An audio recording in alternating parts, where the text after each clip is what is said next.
Bonjour à toutes et à tous. Nous venons de suivre avec beaucoup d'attention la conférence animée par le professeur Diabaté Abdoulaye sur les biotechnologies innovantes entrant dans le cadre de la lutte contre le paludisme et en particulier son élimination.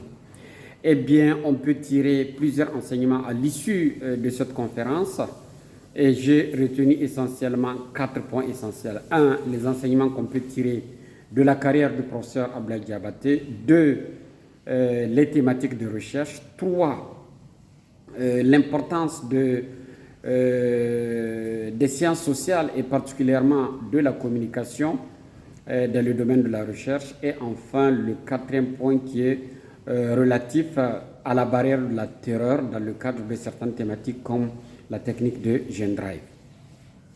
Pour ce qui est du premier point, il faut dire que le professeur Diabaté a eu l'opportunité de faire un postdoc au CDC Atlanta, ce qui lui a permis d'avoir des compétences incommensurables dans le domaine de la maîtrise de la langue anglaise, mais aussi et surtout dans le cadre d'une collaboration scientifique importante et la mise en place d'une collaboration scientifique très importante.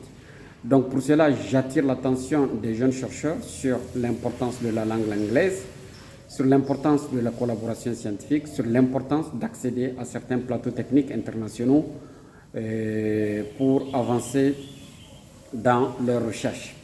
Et j'ose espérer qu'ils vont tirer tous les enseignements possibles de la brillante carrière du professeur Diabaté Abdoulaye pour en bénéficier. Le deuxième point, sont les thèmes de recherche qu'il y a à l'IRSS. Nous voyons qu'il y a beaucoup de thèmes innovants. Il y a des thèmes qui sont très importants par leur originalité, ce qui lui permet d'accéder à des financements internationaux très importants, pouvant aller jusqu'à 1 million de pounds, soit l'équivalent de 750 millions de nos francs.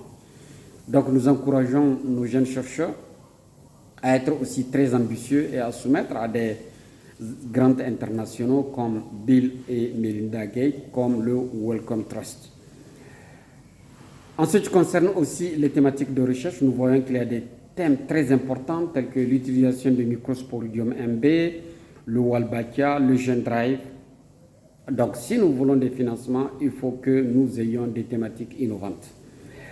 Il faut dire aussi que nous devrons faire beaucoup de communication dans le domaine de la recherche, car des fois il y a beaucoup de peur, il y a beaucoup